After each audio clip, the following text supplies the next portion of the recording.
이 시간 우리가 한번 묵상하는데 또 침묵하는데 도움이 될 수 있도록 종을 3번 치고 이제 찬양을 기도하고 찬양을 시작하도록 하겠습니다. 한번 우리 마음을 차분하게 가라앉히면서 예수님을 생각하는 시간 같이 가지면 좋겠습니다.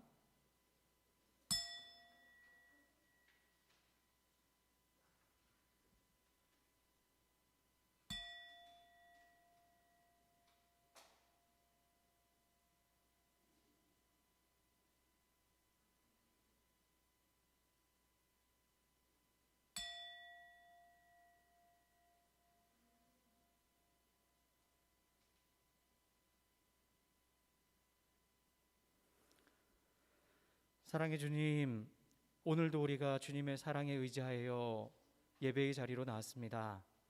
우리의 마음속에 분주한 생각들, 우리를 어지럽게 하는 모든 짐들은 예수 그리스도 앞에 내려놓고 주님께서 우리 짐을 대신 지심을 기억하며 우리가 주님을 더 가까이 하는 이 시간 되기를 소망합니다. 간절히 사모하는 심령들에게 주님의 크신 은혜와 자비를 더하여 주시고 이 예배 속에 하나님을 만나는 은혜가 있게 하옵소서. 예수님 이름으로 기도드립니다. 아멘. 이 시간 함께 찬양하겠습니다. 우리 떼제 찬양인데요, 내 영혼이 주님을 찬양합니다. 마리아의 믿음의 고백을 우리의 고백으로 해서 함께 우리 찬양하면 좋겠습니다.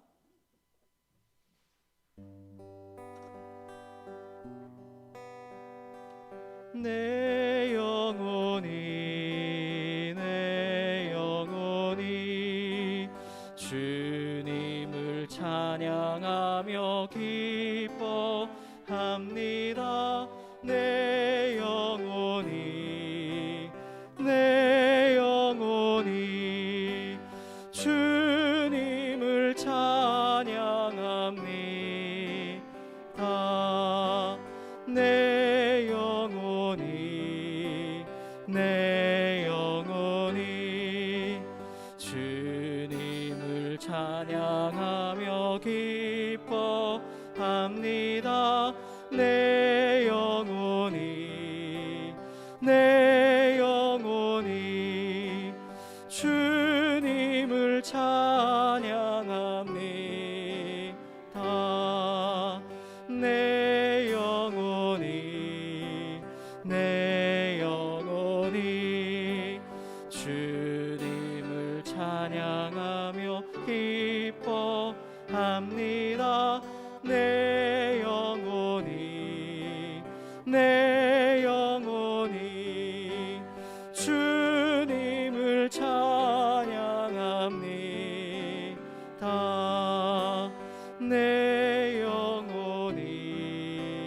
내 영혼이 주님을 찬양하며 기뻐합니다. 내 영혼이 주님을 찬양합니다.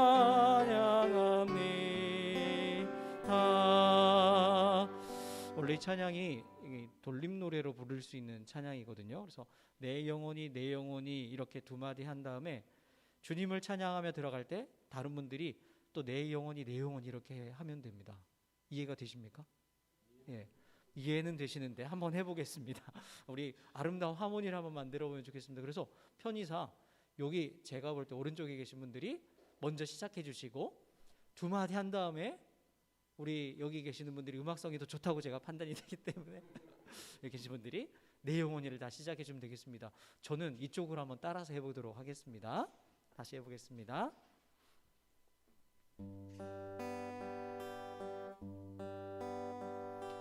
내 영혼이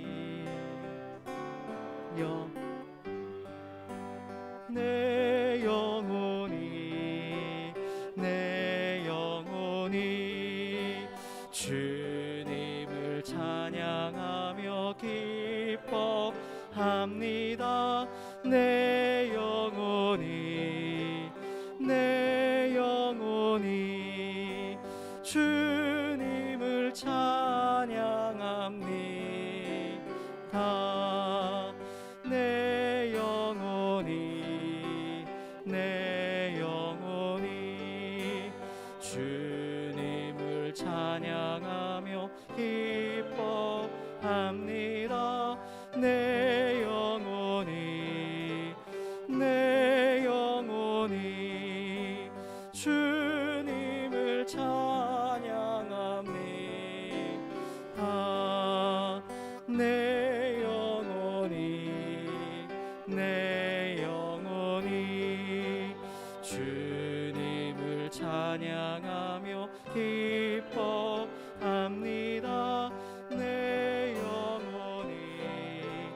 내 영혼이 주님을 찬양합니다.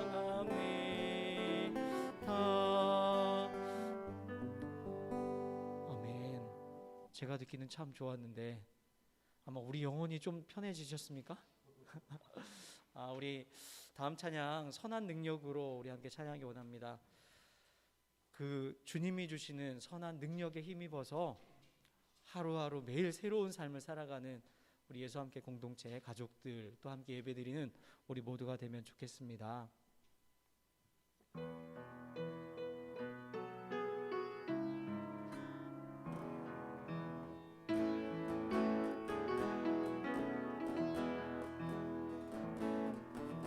그 선한 힘에 고요히 감사여 그 놀라운 평화를 누리며 나 그대들과 함께 걸어가네. 나 그대들과 한 해를 여네. 지나간 어물 어둠의 날들이 무겁게 내 영혼 짓눌러도 오 주여 우릴 외면치 마시고 약속의 구원을 이루소서. 그 선한 힘이 우릴 감싸시니 믿음으로 일어나릴 기대하네. 주 언제나 우리와 함께 계셔. 하루 또 하루가 늘 새로워. 주께서 밝히신 작은 촛불이 어둠을 헤치고 타오르네. 그 빛에 우리 모두 하나 되어 온 누리에 비추게 하소서. 이 고요함이 깊이 번져가네. 저 가슴 벅찬 노래 들리네. 다시 하나가 되게 이끄소서. 당신의 빛이 빛나는 이 밤 그 선한 힘이 우릴 감싸시니 믿음으로 일어나릴 기대하네. 주 언제나 우리와 함께 계셔. 하루 또 하루가 늘 새로워. 그 선한 힘이 우릴 감싸시 믿음으로 일어나리 기대하네. 주 언제나 우리와 함께 계셔. 하루 또 하루가 늘 새로워. 아멘. 이 시간에는 오직 예수뿐이네라는 찬양으로 우리의 믿음의 고백을 드리기 원합니다. 우리 예수님을 깊이 생각하면서 우리 주님께 우리의 마음을, 우리의 사랑을 고백드리기 원합니다.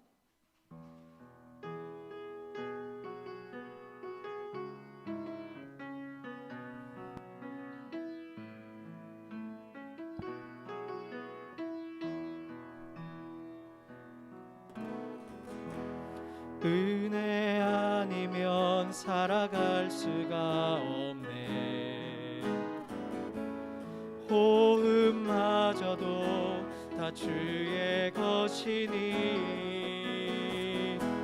세상 평안과 위로 내게 없어도 예수, 오직 예수뿐이네. 은혜 아니면 살아갈 수가 없네. 호흡마저도 다 주의 것이니 세상 평안과 위로 내게 없어도 예수, 오직 예수뿐이네. 크신 계획 다 볼 수도 없고 작은 고난에 지쳐도 주께 묶인 나의 모든 삶 버티고 견디게 하시네. 은혜 아니면 살아갈 수가 없네. 나의 모든 것 다 주께 맡기니 참된 평안과 위로 내게 주신 주 예수, 오직 예수뿐이니. 우리 다시 한번 고백할까요? 은혜 아니면 살아갈 수가 없네. 호흡마저도 다 주의 것이니 세상 평안과 위로 내게 없어도 예수, 오직 예수뿐이네. 크신 계획 다 볼 수도 없고 작은 고난에 지쳐도 주께 묶인 나의 모든 삶 버티고 견디게 하시네. 주님의 크신 계획 다 볼 수도 없고 작은 고난에 지쳐도 주께 묶인 나의 모든 삶 버티고 견디게 하시네. 은혜 아니면 살아갈 수가 없네. 나의 모든 것 다 주께 맡기니 참된 평안과 위로 내게 주신 주 예수, 오직 예수뿐이네. 은혜 아니면 살아갈 수가. 나의 모든 것 다 주께 맡기니 참된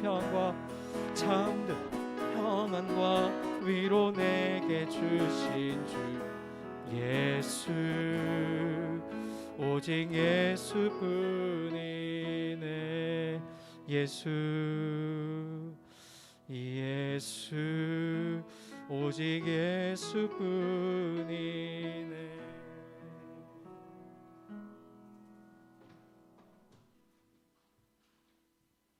주님은 나의 목자시니 내게 부족함 없어라.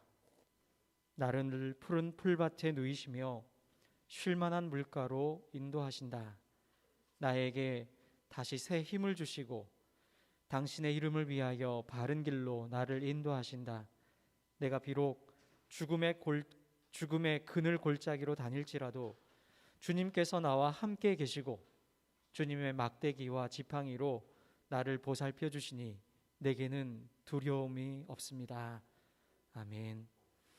우리를 푸른 풀밭과 쉴만한 물가로 인도해 주시는 사랑의 하나님, 오늘도 주님의 사랑을 받은 저희들이 주님께 예배드리기 위해 한자리에 모였습니다. 우리가 예배드리는 이 시간, 이 현장에, 그리고 각자가 있는 그 자리에 우리 주님이 함께 하심을 믿습니다. 지난 한 주간 동안 우리가 살아온 우리의 모습을 돌아보며 하나님 앞에 우리의 모습을 고백하며 나아갑니다. 이 예배를 통해 우리를 향한 주님의 마음을 알게 하시고 주님을 더 가까이 하는 시간이 되게 인도하소서. 우리 예배 가운데 함께 하시는 예수님의 이름으로 기원을 드립니다. 아멘. 사도신경으로 우리 신앙을 함께 고백합니다. 나는 전능하신 아버지 하나님 천지의 창조주를 믿습니다. 나는 그의 유일하신 아들 우리 주 예수 그리스도를 믿습니다. 그는 성령으로 잉태되어 동정녀 마리아에게서 나시고 본디오 빌라도에게 고난을 받아 십자가에 못 박혀 죽으시고 장사된 지 사흘 만에 죽은 자 가운데서 다시 살아나셨으며 하늘에 오르시어 전능하신 아버지 하나님 우편에 앉아 계시다가 거기로부터 살아있는 자와 죽은 자를 심판하러 오십니다. 나는 성령을 믿으며 거룩한 공교회와 성도의 교제와 죄를 용서받는 것과 몸의 부활과 영생을 믿습니다. 아멘. 찬송가 570자 찬양하겠습니다.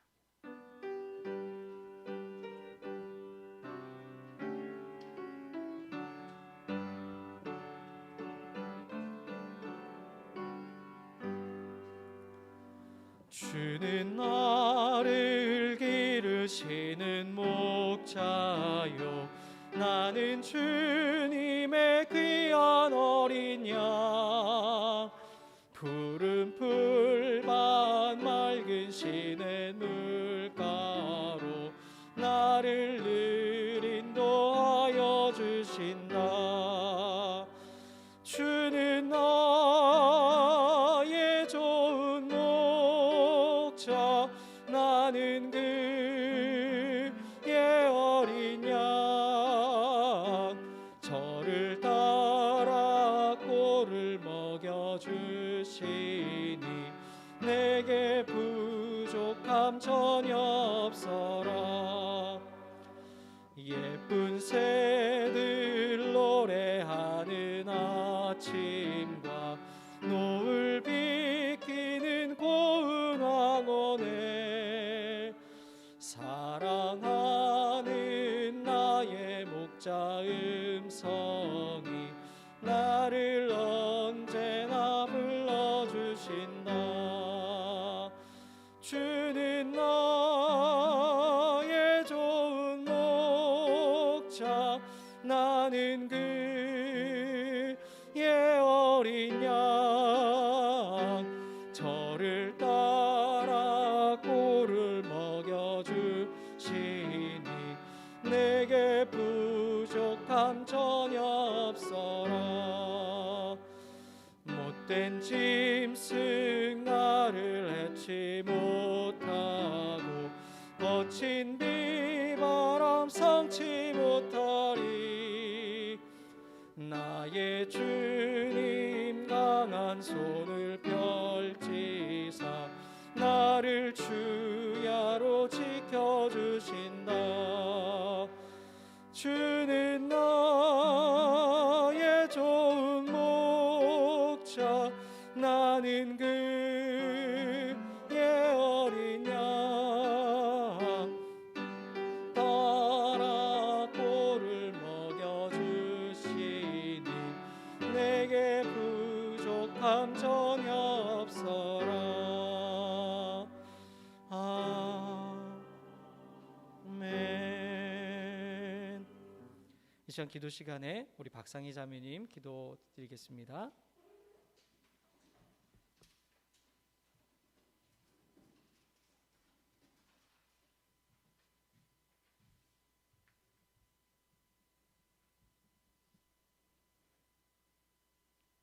사랑의 하나님 아버지, 감사합니다. 주님께 영광과 존귀와 찬송을 올려드립니다. 예수님의 공로를 의지하여 주님 앞에, 은혜의 보좌 앞에 우리가 담대히 나아갑니다. 주님, 이 시간 주님의 빛으로 우리를 비추사 하나님께서 우리를 사랑하셔서 우리를 부르시고 주님의 자녀되게 하신 것을 선명하게 알게 하여 주시기를 원합니다. 또한 우리 가운데 어떠한 선함도 없음을, 우리 가운데 어떠한 해답도 없음을 알게 하시고 오직 주님만이 우리의 거룩함이요, 우리의 의로움이요, 우리의 구원자 되심을 알게 하여 주시옵소서.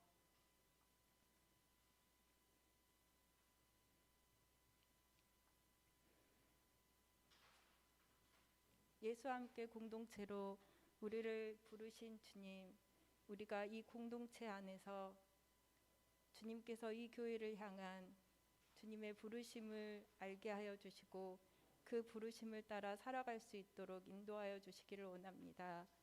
우리 주변에 있는 우리의 이웃들을 우리가 스스로 돌아보게 하여 주시고, 예전에는 우리가 주님의 사랑과 다른 이들의 도움을 받았다면 이제는 우리가 다른 이들의 이웃이 되게 하여 주시기를 원합니다.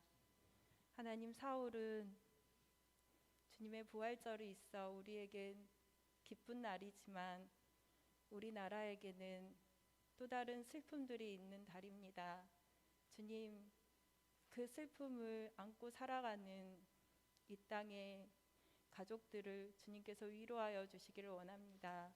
이 땅의 어떠한 언어로도 우리 위로할 수 없지만 오직 주님만이 그들의 위로가 되어 주셔서 다시 한번 그들이 살아갈 수 있도록 주님 함께하여 주시기를 원합니다. 또한 미얀마에도 주님의 사랑과 주님의 평화가 그 땅 가운데 함께하기를 원합니다. 주님, 민주화를 위해 같이 하고 있는 미얀마인들에게 주님, 그들의 생명을 지켜주시고 그들의 피로를 채워주시기를 원합니다. 또한 그 땅의 민주화와 자본주의가 들어가기 전에 주님의 복음이 들어갈 수 있도록 주님의 은혜를 부어주시기를 원합니다. 이곳 가운데 있는 다음 세대들을 주님 이곳에 부르셨는데 그들이 아버지의 말씀을 듣고 어릴 때부터 잘 성장할 수 있도록, 그래서 그들이 성인이 되었을 때도 하나님의 구원을 이루며 살아갈 수 있는 아버지의 자녀로 담대하게 살아갈 수 있는 그 은혜가 그들의 평생에 함께하기를 간구합니다. 목사님의 말씀을 통하여 우리 모두가 주님의 길을 보게 하시고 한 주간 살아갈 때에도 주님의 길을 따라 살아갈 수 있는 은혜를 부어주세요. 감사하며 예수님의 이름으로 기도합니다. 아멘.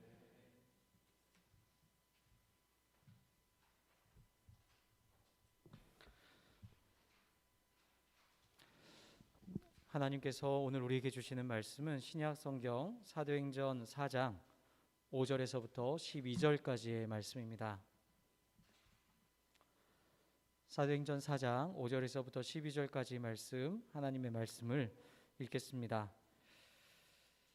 이튿날 유대의 지도자들과 장로들과 율법학자들이 예루살렘에 모였는데 대제사장 안나스를 비롯해서 가야바와 요한과 알렉산더와 그 밖에 대제사장의 가문에 속한 사람들이 모두 참석하였다.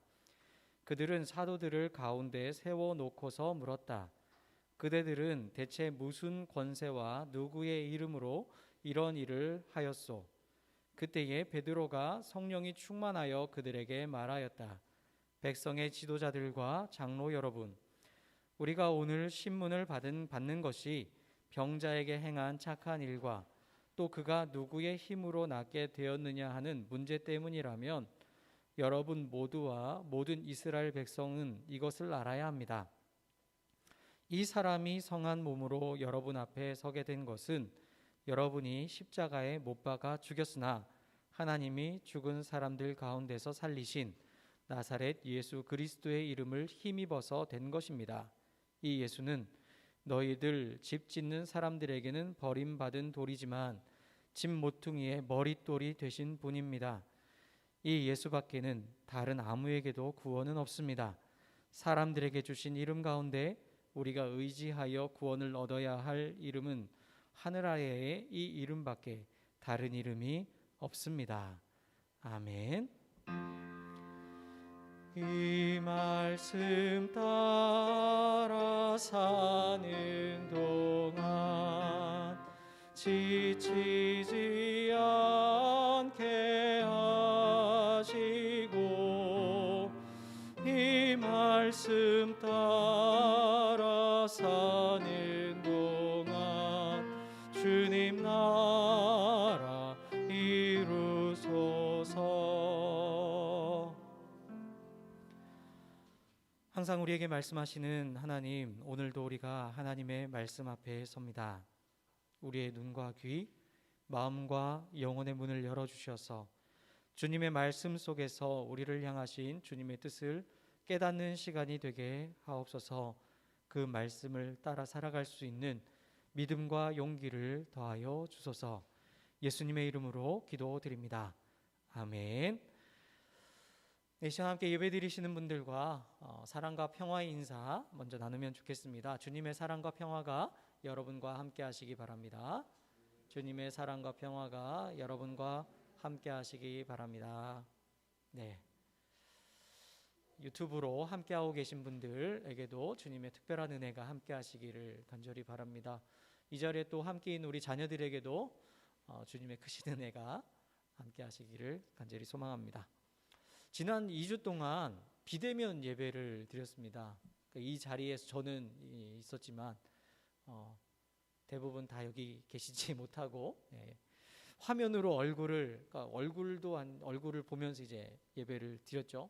근데 눈과 눈을 직접 마주칠 수 없어서 얼마나 아쉬웠는지 모르겠습니다. 그런데 오늘은 이렇게 뵐 수 있어서 너무나 좋습니다. 여러분도 좋으시죠? 어서속히 이제 코로나가 이제 안정이 되어서 얼굴과 얼굴을 마주 대해서 보는 것이 부담스럽지 않은 날이 속히 오기를 간절히 기도합니다. 그래서 우리 예수함께 공동체 전체 한번 모임을 빨리 가지면 좋겠다는 생각이 듭니다. 제가 지난 한 열흘 전쯤에 모르는 번호로 전화가 오는 것을 하나 봤습니다. 저는 보통 제가 모르는 번호로 전화가 와도 전화 받지 못할 상황이 아니면 웬만하면 다 받습니다. 전화를 많이 해주셔도 좋다는 얘기입니다. 다 받는데 제가 그 전화를 받고 보니까 제가 사역을 나가기 전에 같이 교회 생활을 했던 교회 동생이 전화를 한 것입니다. 생각해 보니까 전화 통화를 20년 만에 한 셈이더라고요.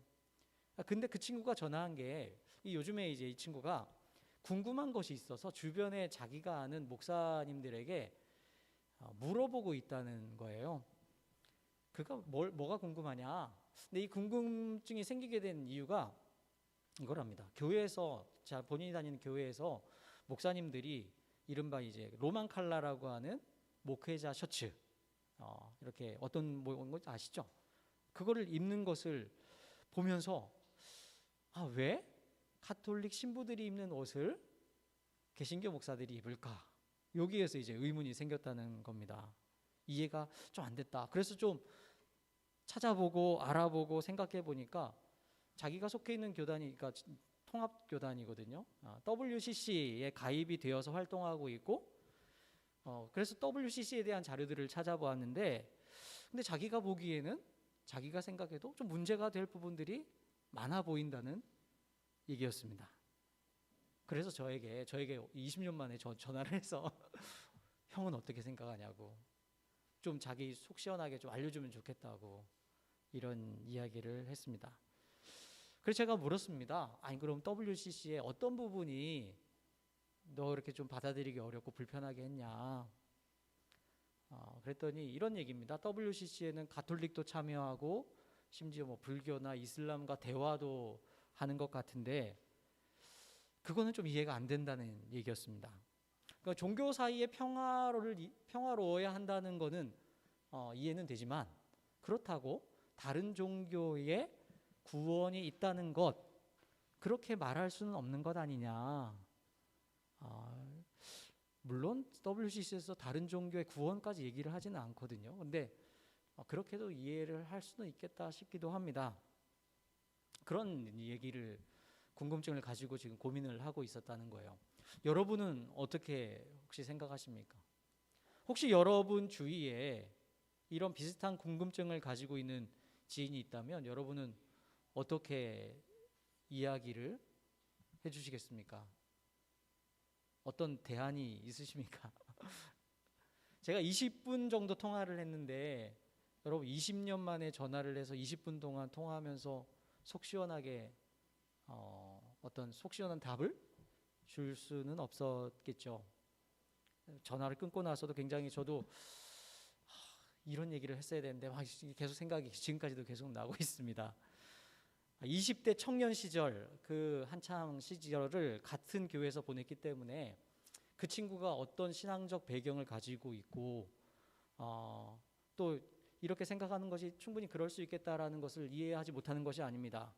그렇다고 해서 그 친구의 모든 신앙을 제가 다 아는 것도 아니지 않겠습니까? 그래서 만나서 얼굴을 보면서 대화를 해나가면 참 좋겠는데 그럴 수도 없었고 그래서 전화를 끊은 이후에 아쉬움이 참 많이 남았습니다. 이 전화에서 제가 얘기해 주는 거는 그런 게 있습니다. 먼저 이런 질문을 가지고 있는 것은 참 좋은 거다. 요즘에 그런 질문도 없는 그냥 생각하지 않는 것 그런 신앙인들이 얼마나 많냐. 근데 질문을 하는 것 좋고 그 질문에 대한 답을 찾기 위해서 자료들 찾아보는 것은 참 정말 좋은 일이다. 좋은 모습이다. 칭찬을 했습니다. 다만 인터넷에서 그런 자료들을 찾다 보면 인터넷에는 편향된 자료들이 많으니까 그 자료들을 볼 때는 주의해서 볼 필요가 있다라는 이야기를 해주었습니다. 그리고 곰곰이 생각해 보면 우리가 이런 문제들 고민하는 것들 하나하나 좀 더 살펴보면 때로는 우리가 잘 모르고 있는 것도 있고 때로는 우리가 선입견 때문에 잘못 알고 있는 것, 잘 모르거나 잘못 알고 있는 내용들이 참 많다는 것을 알 수가 있습니다. 우리가 기독교인들이지 않습니까? 그런데 다른 종교에 대해서 모르는 것은 기독교인이니까 다른 종교에 모르는 것은 이해할 수 있습니다만 사실은 우리 기독교인인데 기독교에 대해서 여러분 잘 알고 있습니까? 뭐 여러 가지 얘기들을 할 수 있겠지만 기독교의 역사, 세계 기독교를 한번 좀 생각을 해보시죠. 기독교는 크게는 동방교회와 서방교회로 나눌 수가 있습니다. 동방교회는 우리가 정교회라고 불리는 교회들이 동방교회입니다. 그러니까 뭐 역사적으로는 1054년에 동서교회가 분열이 되었죠. 물론 그때 딱 분열되었다기보다는 그 이전부터 계속 상호간에 이런 갈등들이 있다가 그때 어떻게 보면은 이른바 공식적으로 서로 정죄하는 일이 있었기 때문에 1054년이라고 기억을 합니다만 정교회 정통 그 동방교회도 분명히 기독교회입니다. 러시아 정교회, 그리스 정교회 다 기독교입니다. 너무나 당연하지만 기독교입니다. 서방교회는 가톨릭과 개신교회로 나눌 수가 있습니다. 그러니까 아시다시피 가톨릭에서 개혁해서 나온 교회가 개신교회죠. 개혁교회에 교파이지 않습니까? 그리고 이 개신교회는 또 여러 교파로 나눌 수가 있습니다. 루터교, 성공회, 또 여러분들이 아는 교파가 뭐가 있습니까? 침례교, 성결교, 감리교, 장로교, 오순절파 뭐 등등 수많은 개혁 교단들이 있습니다. 여러분, 그렇다면 세계적으로 가장 많은 신자가 있는 기독교는 어디일까요? 어디가 가장 많은 신자를 보유하고 있겠습니까? 기독교 중에서 가톨릭이 제일 많습니다. 가톨릭이 제일 많습니다. 그러면 개신교파 중에서는 가장 많은 신자가 있는 교파가 어디겠습니까? 개혁교회 중에서 침례교도 많습니다. 요즘에 요 근래에 뭐 몇 년 전은 아니지만 요즘 추세에서 가장 많은 데가 오순절 쪽입니다. 이 성령 운동을 강조하기 때문에 아프리카 남미 쪽에서 굉장한 많은 부흥이 일어나고 있고, 우리나라에도 오순절 교회가 굉장히 많죠. 오순절이 많습니다. 그리고 많은 교회가 침례교와 성공회입니다. 성공회가 좀 더 많다는 통계들이 많습니다. 침례교랑 거의 비슷해요. 침례교는 미국에 많죠. 성공회는 영국에서 나온 거지 않습니까? 그래서 영국이 예전에 영향을 미쳤던 나라들, 그런 나라들의 성공회 교인들이 많습니다. 그럼 그 다음은 어딜까요? 장로교라면 참 익숙할 텐데 루터교가 많습니다. 그 다음은 감리교. 그 다음이 이제 우리가 찾는 장로교가 나올 거예요. 사실은 우리나라에서는 장로교인이 제일 많습니다. 우리나라는 장로교인이 많은데, 근데 전 세계 장로교인의 3분의 1이 우리나라에 있습니다. 그러니까 여러분, 저도 이제 장로교 출신 목사긴 하지만 굉장히 자부심을 또 가지고 있잖아요. 장로교, 장자교단 이야기들을 하는데, 전 세계적인 기독교 이 넓은 스펙트럼에서 보면 장로교는 굉장히 소수고, 그 중에서 우리 교단은 굉장히 작은 것에 지나지 않는다는 겁니다. 그런데 마치 우리가 모든 것 되는 것이냐. 예. 물론 숫자가 많다고, 규모가 크다고 해서 바른 신앙이다, 올바르다 얘기할 수는 없습니다. 하지만 내가 속해 있는 공동체와 다른 곳에서 신앙생활을 한다고 해서 그 사람들에 대해서 함부로 판단을 하거나 정죄를 하거나 할 수 있는 것이겠습니까? 그럴 수 없다는 것이죠. 특별히 우리가 뿌리가 같은 가톨릭에 대해서도 잘 알지 못하면서 더더욱 함부로 얘기할 수가 없는 것이지요. 저는 가톨릭을 만약 완전히 부정해버린다고 하면 사실 우리 개신교회 자체도 부정할 수밖에 없게 됩니다. 같은 뿌리를 두고 있기 때문에 그렇다는 것이죠. 우리가 흔히 로만 칼라라고 부르는 이 옷들, 사실은 가톨릭 신부님들이 입는 옷으로 잘 알려져 있지만, 사실 이 지금 복장이 가톨릭에서 채택이 된 것이 1960년대에 있었던 제2차 바티칸 공의회 이후에 입게 된 옷입니다. 근데 그 결정될 당시를 보면 가톨릭에서 이 복장을 도입하려고 했을 때 내부에서 이런 얘기들이 나왔다는 거예요. 이단의 복장을 따라한다. 여기서 이단이라는 것은 개신교회를 얘기합니다. 원래 개신교회에서 입는 것들인데 왜 그걸 우리가 입느냐, 이런 얘기들이 가톨릭에서 있었다는 겁니다. 그래서 반발들이 많았다는 거예요. 왜냐하면 이것은 지금 우리 복장들은 사실은 개신교회에서 성직자들이 입었던 복장이기 때문입니다. 이런 것들을 우리가 잘 알면은 오해들을 좀 줄일 수 있지 않겠습니까? 사실 목회자가 어떤 옷을 입느냐, 또 가톨릭에 대해서 어떻게 생각하느냐, WCC에 대해서 찬성하느냐 반대하느냐, 사실 이런 문제들은 문제의 핵심이 아닙니다. 중요한 것은 그렇게 그것을 문제 삼는 우리의 생각, 그렇게 문제를 만들어내는 우리가 그거를 판단하는 근거, 그것이 문제이지 않겠습니까? 왜 우리는 다른 종교와 대화를 하면 안 된다고 생각을 하는 걸까요? 왜 대화를 하면 타협이라고 생각을 하는 걸까요? 왜 우리 한국의 특별히 많은 교인들은 오직 예수만을 강조하는 그 내교회, 내신앙, 그리고 우리 목사님만 옳다라는 그런 생각을 너무나 쉽게 하고 거기에 대해서 별다른 의문을 가지지 않는 것일까요? 앞에서 제가 말씀드린 평상시에 제 후배 얘기처럼 제 후배와 같은 생각들, 고민들을 하시는 분도 아마 여기도 계실지 모르겠습니다. 그리고 어떤 분들은 이미 그에 대한 답을 발견해서 더 이상 고민하지 않으시는 분도 있으리라 생각합니다. 물론 이 짧은 시간에, 설교 시간에 전화로도 다 얘기하지 못했던 것들 여기 이 시간에도 다 설명드릴 수는 없습니다. 속 시원하게 답을 드릴 수는 없습니다. 하지만 이 문제, 이것은 여전히 우리 한국 개신교인들에게 풀어야 하는 중요한 숙제가 아닌가, 왜라는 부분에 있어서 여전히 우리에게 숙제로 남아있다 생각을 합니다. 그리고 오늘 이 말씀을 통해서 문제를 속 시원하게 풀지는 못하지만 이 말씀을 보는, 그리고 말씀을 대하는 것에 있어서 어떻게 보아야 하는지 그 중요한 포인트를 한번 생각해 보는 시간이 되었으면 좋겠습니다. 오늘 우리가 읽은 이 사도행전 4장 5절에서 12절 말씀을 보았습니다. 여러분, 이 본문을 선정한 것, 이거 제가 앞에 전화로 통화했던 우리 후배와 통화를 한 것을 설명하기 위해서 제가 선정한 본문이 아니라 오늘 성서정가 본문의 말씀이 사도행전 4장 5절에서 12절 말씀이었습니다.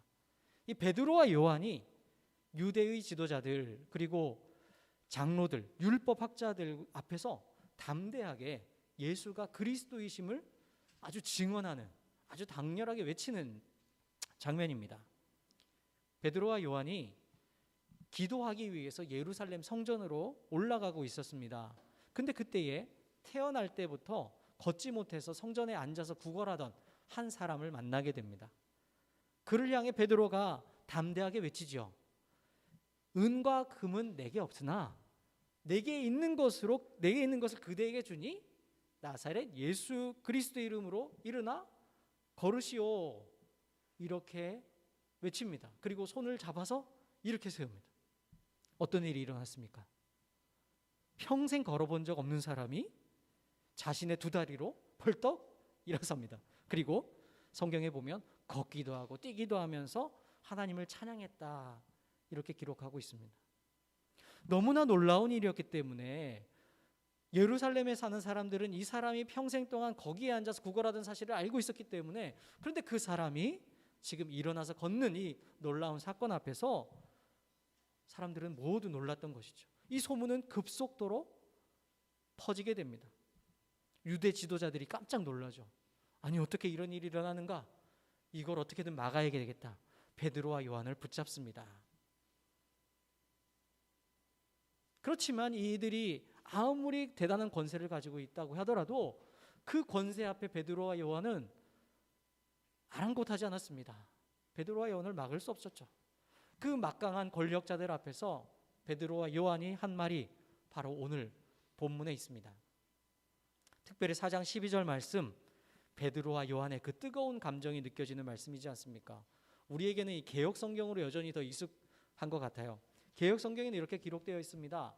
다른 이로서는 구원을 받을 수 없나니 천하 사람 중에 구원을 받을 만한 다른 이름을 우리에게 주신 일이 없음이라. 이것만 우리가 암송구절로 많이 외우는 구절이지 않습니까?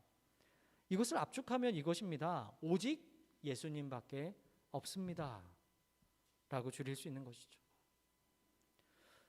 그렇습니다. 그들은 부활하신 예수님을 만났습니다. 십자가에서 허무하게 죽은 줄 알았던 그 예수를 만난 이후에 이 제자들의 삶은 예수를 따르던 때와 완전히 또 달라졌습니다. 변했습니다. 그리고 예수가 구원자이심을, 그리고 당신들이 십자가에 못 박아 죽은 예수가 죽지 않고 다시 살아나셨다는 사실을 많은 사람들 앞에서 당당하게 전하게 됩니다. 그로 인해서 병든 사람도 고침을 받고 삶의 의미를 잃었다는 사람도 삶의 의미를 되찾고 사람들이 서로 유무상통하는 놀라운 변혁의 역사가 일어나지 않았습니까? 기적들이 일어나게 되었습니다. 이 베드로와 요한의 오직 예수님밖에 없습니다라는 이 고백은 그래서 예수 구원의 독특성과 유일성을 증거해주는 본문이 되었습니다. 그런데 여러분 한번 생각해 보시죠. 정말 이 베드로와 요한이 사람들 앞에서 외친 이것이 신학적으로 체계화된 교리를 전한 것일까라는 사실입니다. 오늘 우리가 읽지는 않았지만 성서전과 시편의 말씀이 시편 23편 말씀입니다. 제가 예배를 시작하면서 예배의 부름으로 이 시편 23편을 읽었습니다. 그리고 성서전과 복음서의 말씀, 오늘 같은 이제 함께 병행 본문으로 되어 있는 성서전과 복음서의 말씀은 요한복음 10장 11절에서 18절 말씀입니다. 여기에는 선한 목자이신 예수님에 대한 말씀을 이야기해 주고 있습니다. 그래서 우리가 아까 찬양을 할 때 570장 선한 목자이신 예수님을 기억하면서 우리가 찬양을 하지 않았습니까?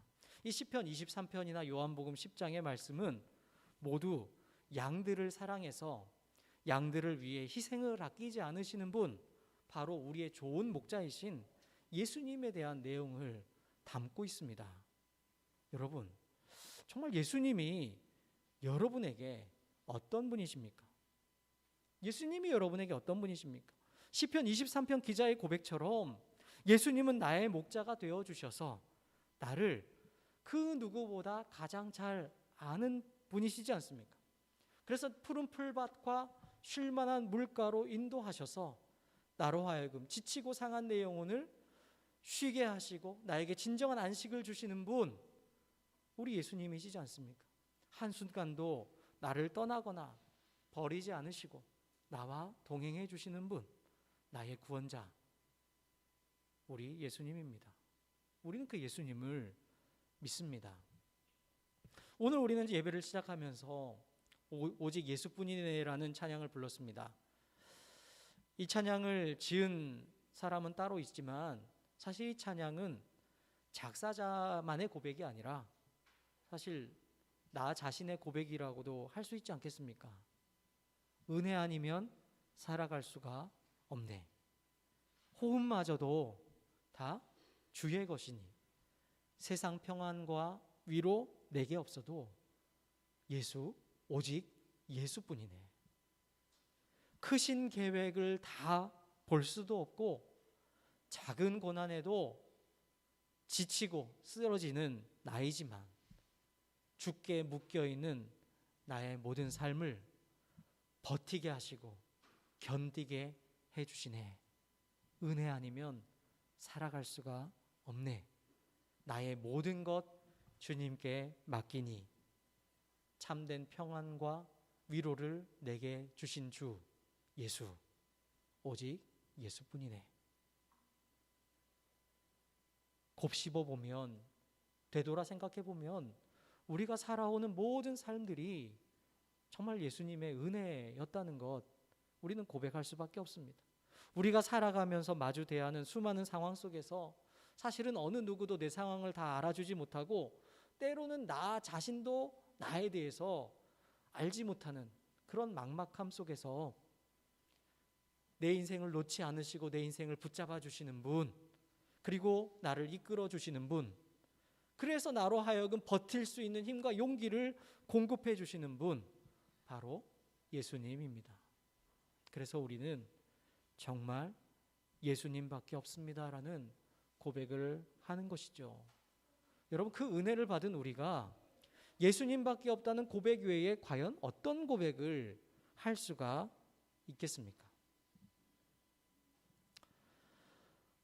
신학자 마커스 보그가 그의 책 그리스도교 신앙을 말하다에서 이 사도행전 4장 12절 말씀을 이렇게 표현을 합니다. 이 말씀은 연인이 서로에게 하는 사랑 고백과 같다라고 말이죠. 제가 그 내용을 한번 읽어보겠습니다. 사랑하는 이에게 당신이 세상에서 제일 아름다워라고 말할 때 그 말은 모든 사람이 동의하는 사실을 진술하는 것이 아니다. 이 말을 옆에 있는 다른 사람이 들으면 이 사람이 세상에서 제일 아름답다고 예쁘기는 하지만 세상에서 제일 아름답지는 않은 것 같은데 라고 말할지도 모른다. 하지만 그건 의도를 제대로 파악하지 못한 것이다. 연인을 향한 사랑의 고백은 사랑과 헌신, 기쁨을 담은 말이다. 여러분 한번 곰곰이 생각해 보십시오. 이 베드로와 요한이 유대의 지도자들, 그리고 특별히 종교 지도자들 앞에서 외쳤던 그 말은 그들의 신학 교리화된 그것을 선포한 것이 아니라 그들이 경험했던 신앙의 고백이었던 것이죠.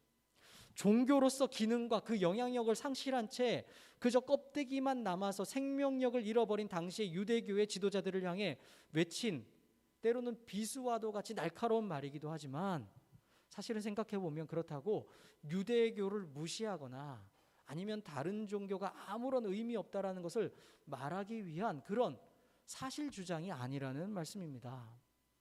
단순히 생각해 봐도 만일 그들이 유대교를 무시했다면 유대교의 성지 예루살렘 성전에 정해진 시간마다 매번 올라가서 그들이 기도할 이유가 있겠습니까?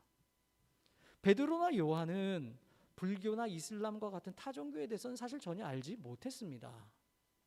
즉 이 사도행전 14장 12절 말씀은 여기에서 오직 예수님이라고 고백하는 것은 신앙적인 고백이지 신학적인 고백이 아니라는 사실입니다.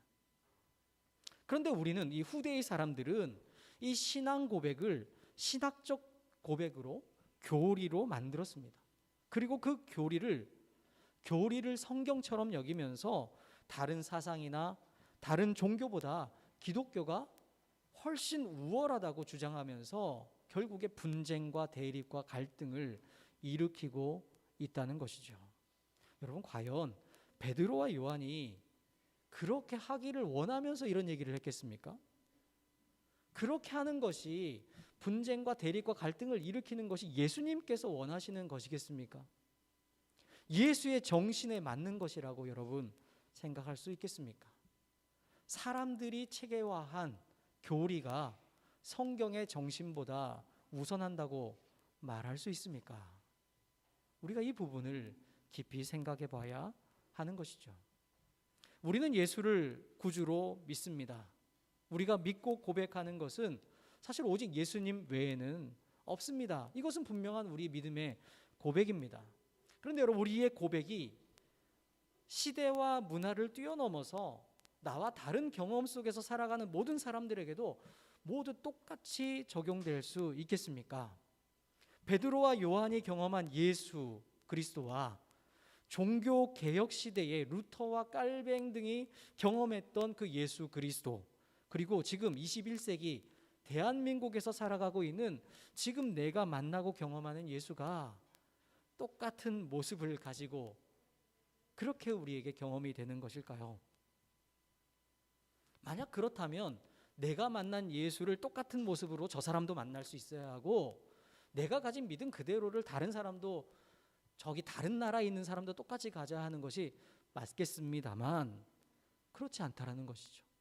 내가 만난 예수만이 진짜고 저 사람이 만난 예수는 가짜라고 어떻게 말할 수 있습니까? 저 사람이 가진 믿음은 잘못된 믿음을 가지고 있다고 그 누가 자신 있게 말할 수 있겠습니까? 우리가 할 수 있는 것은 우리는 나의 예수님, 오직 예수님을 만나야 합니다. 그리고 그 예수가 예수의 전부라고 단정 지을 수는 없습니다. 우리는 예수의 모든 것을 다 알 수 없는 사람들이기 때문이죠. 그러면서 우리는 늘 그분의 마음, 그분의 뜻, 그분의 정신을 기억하고 생각하고 더 알기 위해 힘쓰고 노력해야 한다는 것입니다.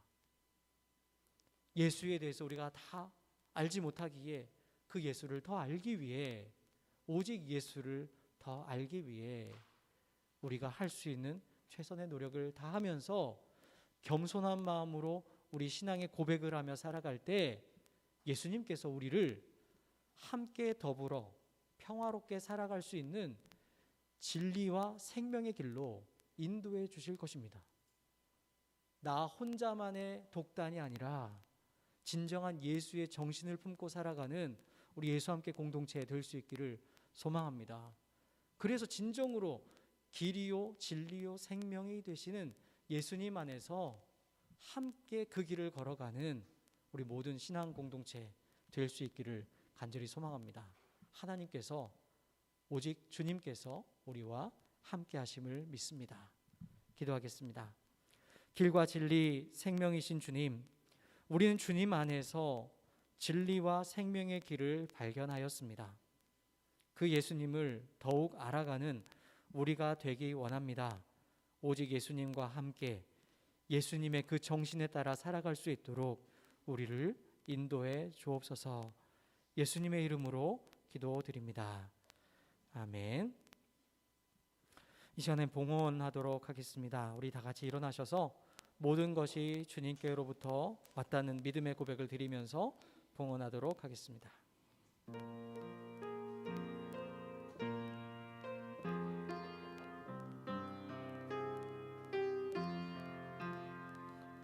모든 것이 주께로부터 왔사오니 우리의 다짐 한데 모아 바치나이다. 바친 예물 주님 뜻대로 쓰게 하사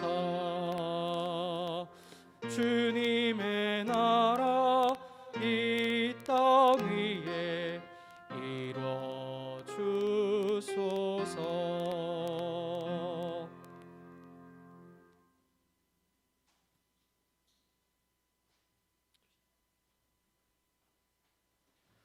사랑과 은혜의 하나님, 이 시간 주님께 귀한 예물을 드리며 또 우리의 마음과 우리의 삶과 우리의 또한 모든 생명을 주님께 드리고자 우리 자신도 이 자리에 모두 일어섰습니다. 주님께 드리는 이 모든 것을 주님께서 기뻐 받아주시는 줄로 믿습니다. 주님, 우리가 주님 없이는 살아갈 수 없는 사람들임을 다시 한번 기억합니다. 오직 주님의 은혜로 살아가는 저희들, 주님께서 주시는 사랑과 은혜 속에서 매일 순간순간을 주의 능력에 힘입어 살아가는 주의 자녀들 되게 하여 주옵소서. 주님의 넓고 크심을 본받아 이 세상 속에서 주님의 사랑을 전하며 나타내며 섬기며 살아가는 주님의 백성들 다 될 수 있도록 인도해 주옵소서.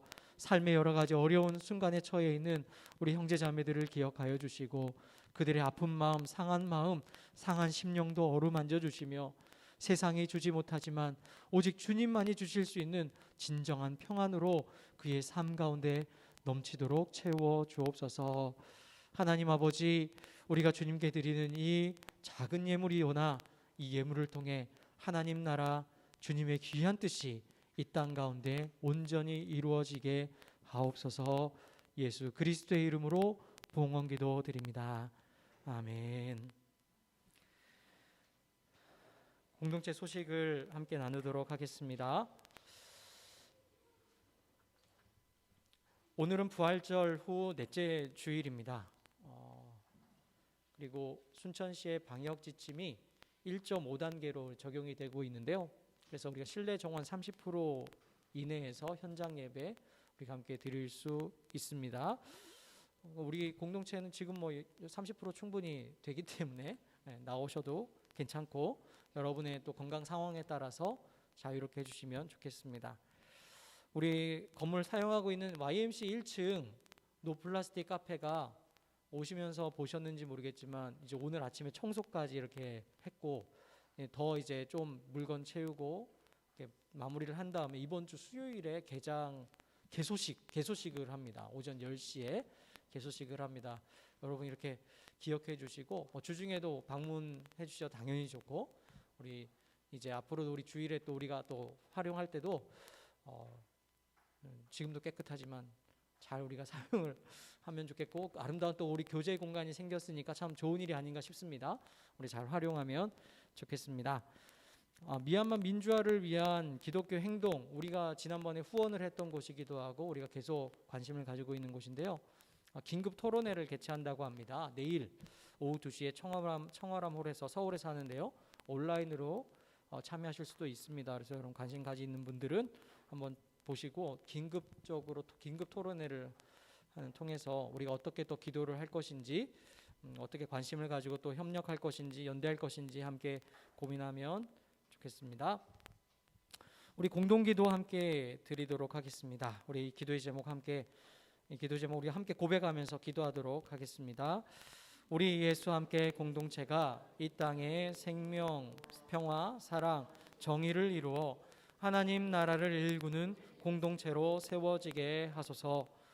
부활하신 예수의 생명력이 고통 중에 신음하는 모든 이웃에게 희망이 되게 하소서.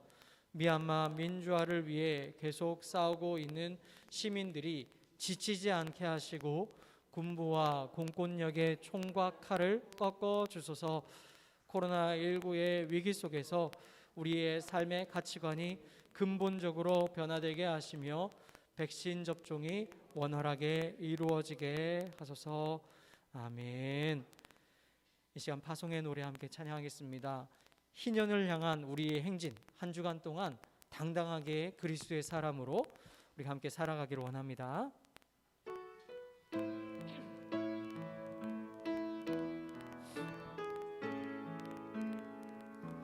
정의가 강물처럼 평화가 들불처럼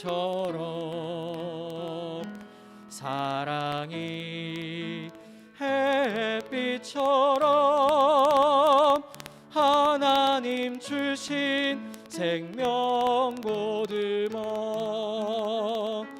희년을 향해 함께 가는 길 주의 약속 굳게 믿으며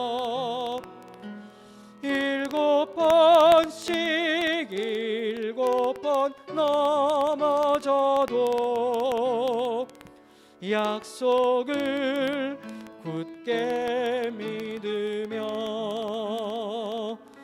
눈물로 씨를 뿌리며 지나온 순환의 세월 보아라. 우리 눈앞에 새 하늘이 활짝 열린다. 희년을 향해 함께 가는 길 주의 약속 굳게 믿으며 7번 넘어져도 약속을 굳게 믿으며. 사랑하는 여러분, 이제 우리는 세상으로 나아갑니다. 그리스도 안에서 서로 사랑하고 섬기면서 한 주간을 주님의 자녀답게 살아가기 원합니다. 7번 넘어지더라도 주님의 약속을 굳게 믿으면서 힘차게 살아가시길 바랍니다. 하나님께서 여러분과 함께 하십니다. 주님께서 여러분에게 복을 주시고 여러분을 지켜주시며 주님께서 여러분을 밝은 얼굴로 대하시고 여러분에게 은혜를 베푸시며 주님께서 여러분을 고이 보시어서 여러분에게 평화 주시기를 빕니다. 아멘.